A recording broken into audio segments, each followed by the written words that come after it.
Hi viewers, welcome to our channel. ప్రస్తుతం మనతో పాటు దాము బాలాజీ గారు, సీనియర్ జర్నలిస్ట్. వారితో ఒకసారి మాట్లాడదాం. సార్ నమస్కారం.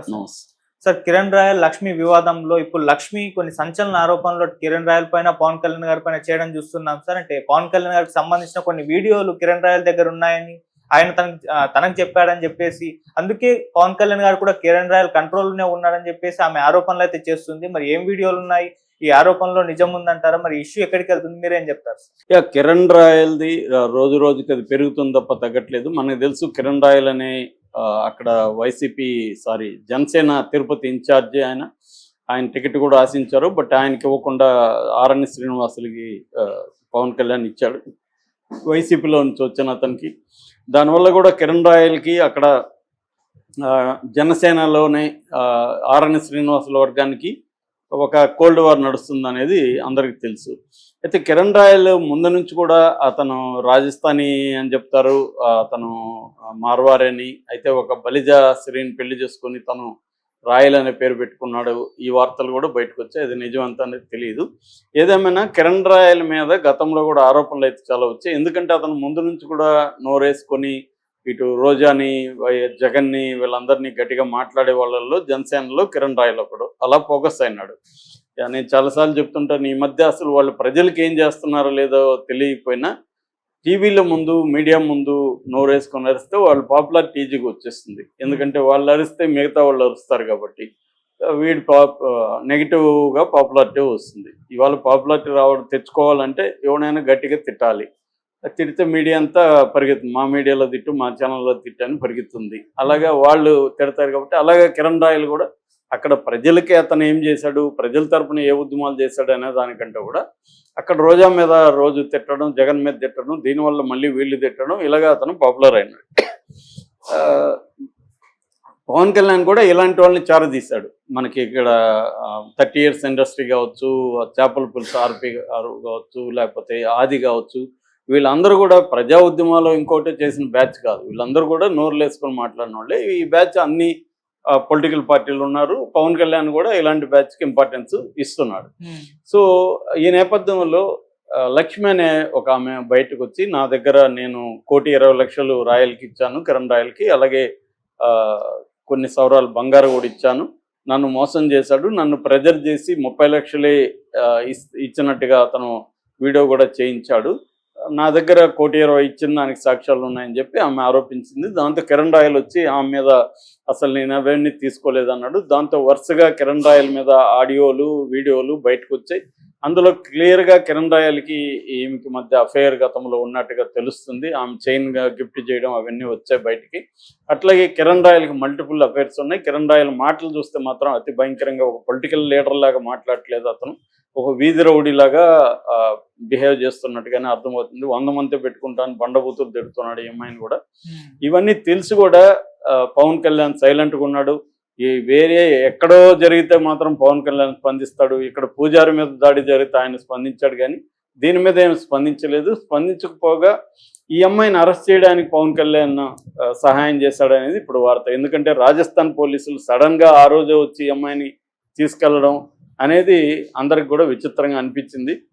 పైగా అదేదో పెట్టి కేసు, Part 1A నోటీసులు ఇవ్వాల్సిన కేసు. ఈవెన్ జడ్జి గారు కూడా, జైపూర్ జడ్జి, ఈమెకి Part 1 నోటీసులు, ఏ నోటీసులు ఎందుకు ఇవ్వలేదని అడిగారని చెప్తున్నారు. సో అందుకని ఇమీడియట్గా కూడా బెయిల్ వచ్చేసింది. నిజానికి డబ్బులు కట్టడం లేట్ అయ్యి బయటికి రాలేదు, కానీ బెయిల్ ఇమీడియట్గా వచ్చేసింది. సో ఇప్పుడు ఆమె బయటకు వచ్చిన తర్వాత ఆమె మళ్ళీ ప్రెస్ మీట్ పెట్టింది. ముందు రాజస్థాన్ నుంచి ఒక వీడియో రిలీజ్ చేసింది. ఆ వీడియోలో ఏంటంటే, నాకు వైసీపీని ఇంకొకరు సపోర్ట్ ఉన్నాడని ఆరోపిస్తున్నాడు ఇతను. వైసీపీ లేదు, ఎవరు లేదు, ఏ పొలిటికల్ పార్టీ లేదు, మా అబ్బాయిలే మా ప్రాపర్టీని అమ్మి అర్జెంటుగా అమ్మి దాన్ని డబ్బులు తీసుకొచ్చి నన్ను విడిపించుకొని వెళ్ళారు అని అప్పుడే చెప్పింది.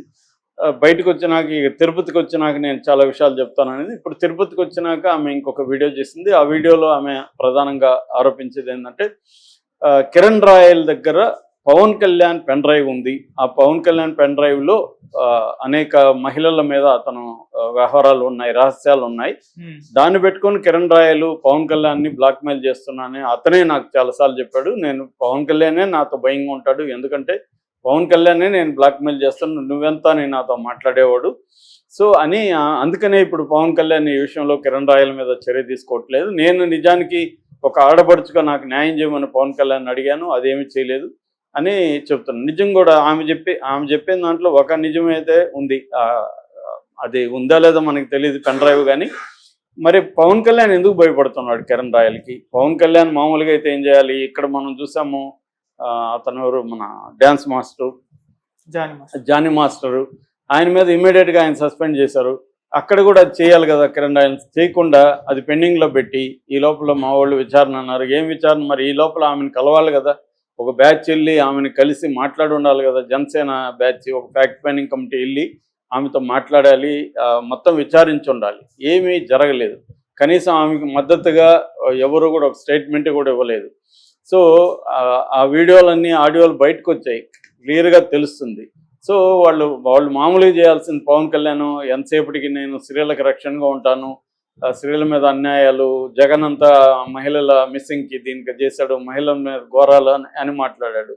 ఇప్పుడు అధికారంలోకి వచ్చినప్పటి నుంచి అనేక సంఘటనలు, స్త్రీలకి మీద అత్యాచారాలు, హత్యలు ఇవన్నీ జరుగుతుంటే కూడా ఎక్కడ పవన్ కళ్యాణ్ స్పందిస్తున్నట్టుగా మనకు కనబడలేదు. ఆయనకి గుళ్ళు మీద ఇంకో దాని మీద ఉన్న శ్రద్ధ మనుషుల మీద ఉన్నట్టుగా మనకి ఎక్కడ కూడా ప్రూవ్ కాలే ఇప్పటివరకు 9 నెలలు. తనకు ఉపయోగపడుతుంది అనుకున్నప్పుడే కూటమి నీరుకుని పెట్టే విధంగా స్టేట్మెంట్లు ఇస్తున్నాడు తప్ప ప్రజల సమస్యల మీద ఆయన స్పందిస్తున్న దాఖలా లేవు. నేను గ్యారంటీ, నన్ను అడగండి అన్నాడు హామీలు ఇచ్చినప్పుడు.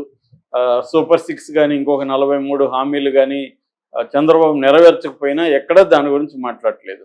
రైతులు ఇష్యూలు వస్తున్నాయి, విద్యార్థుల ఫీజు రీయింబర్స్మెంట్ సమస్యలు వస్తున్నాయి, మహిళల సమస్యలు వస్తున్నాయి, దళితుల సమస్యలు వస్తున్నాయి. ఇలాగా ఏవి జరిగినా ఆయన ఎక్కడా స్పందించట్లేదు. అలాగే ఇప్పుడు తన పార్టీలో అరాచకాలు, ఒకప్పుడు వైసీపీ అరాచకాల మీద పోరాడు, ఇప్పుడు కూడా ఏమన్నా నోరు చేస్తే వైసీపీ అరాచకాలు అంటాడు. మరి ఈయన పార్టీలో ఒక కిరణ్ రాయల్ అనే వ్యక్తి, ఒక స్త్రీ మీద ఆమె తప్ప ఉప్పు అనేది తర్వాత కథ, ఇతనైతే తప్పు అనేది క్లియర్గా అర్థమవుతుంది. సో ఇతను అలా మోసాలు చేసి లైంగికంగా వాళ్ళని వాడుకొని బండబూతులు తిట్టి వాళ్ళ అమ్మని వాళ్ళందరినీ తిడుతుంటే ఎందుకు పవన్ కళ్యాణ్ సైలెంట్గా ఉన్నాడు అన్నప్పుడు ఇది నిజమేనేమో అనిపించేట్టుగా ఉంది. ఏదో పెన్ డ్రైవా, లేకపోతే ఏదో అతను దగ్గర ఏదో ఉంది పవన్ కళ్యాణ్ రహస్యాలు, లేకపోతే అతని మీద ఎందుకు చర్య తీసుకోవట్లేదు అన్న ప్రశ్న వస్తుంది. ఇప్పుడు ఇది వచ్చినాక కూడా పవన్ కళ్యాణ్ వైపు నుంచి ఏమీ స్పందన లేదు. ఈమె ఆరోపించిన తర్వాత కూడా అది అబద్ధం అనో, నా పెన్ డ్రైవ్ లేదనో ఏమీ లేదు, సైలెంట్గా ఉంటున్నాడు. సో ఉంటూ గుళ్ళు తిరిగేసి వచ్చాడు. మొన్న ఏదో ఎన్టీఆర్ ట్రస్ట్ దీంట్లో పాల్గొన్నాడు తప్ప దీని మీద జనసేన కమిటీ వెళ్ళడం కానీ మాట్లాడడం కానీ, అంటే మన ప్రభుత్వం ఉంది, ఎవరు మనల్ని ఏం చేయలేరు అన్న పరిస్థితులు అయితే ఉన్నారు. సో ఇలాంటప్పుడు సహజంగానే పొలిటికల్గా వైసీపీ ఉపయోగించుకుంటుంది కాబట్టి దీంట్లోకి వైసీపీ ఎంటర్ అయ్యి దీన్ని సోషల్ మీడియాలో హైలైట్ చేసింది. బట్ ఆమె చెప్పేదాని ప్రకారం ఆమెకి ఎక్కడ వైసీపీ వాళ్ళు అండగా నిలబడుతున్న దాఖలాలు కూడా ఏం లేవు. వాళ్ళు కూడా రాజకీయంగా ఈ ఇష్యూని ఉపయోగించుకుంటారు తప్ప వాళ్ళు బాధితుల తరపున నిలబడాలనే ఇది వాళ్ళకి కూడా లేదు. నిజానికి ఇలాంటి సందర్భంలో వాళ్ళు నిలబడచ్చు, కానీ వైసీపీని చూస్తే మనం పనికిమాలిన విషయాల మీదే వాళ్ళు సోషల్ మీడియా, మనం చూసాం కదా లైలా అనేది, అసలు వాళ్ళు ప్రచారం చేయకపోతే లైలాని ఎవడు పట్టించుకునేవాడే కాదు, వాళ్ళ యూనిట్లో కూడా ఎవడు సినిమా చూసిండేవాడు కాదు. అట్లాంటిది వీళ్ళ వల్లే ప్రచారం వచ్చింది. అది అనవసరంగా వీళ్ళు ముందుకు తీసుకొచ్చి సైలెంట్గా ఉంటే దాన్ని ఎవడు పట్టించుకునేవాడు కాదు. అంటే ఎక్కడ దేన్ని నెగ్లెక్ట్ చేయాలి, దేన్ని ఇగ్నోర్ చేయాలి, దేన్ని హైలైట్ చేయాలన్న ఒక విచక్షణ వైసీపీ సోషల్ మీడియాకి లేదు. సో అందువల్ల ఇప్పుడు ఈ ఇష్యూలో కూడా ఆమె గట్టిగా నిలబడి ఆమెకి లీగల్ సపోర్ట్ ఇచ్చి చేసి ఉండొచ్చు, చేయలేదు. వాళ్ళు ఫైనల్గా వాళ్ళ పిల్లలే నిలబడి ఆమెను బయటికి తీసుకొచ్చారు. సో ఇప్పుడు కూడా ఆమెకి థ్రెట్ ఉంది ఖచ్చితంగా. ఇతను బెదిరింపులు చూస్తున్నాం మనం. ఆగస్ట్ తర్వాత చూడు ఎవడు ఉంటాడో ఎవడు పోతాడో అని బెదిరిస్తున్నాడు కిరణ్ రాయల్ ఆడియోలో.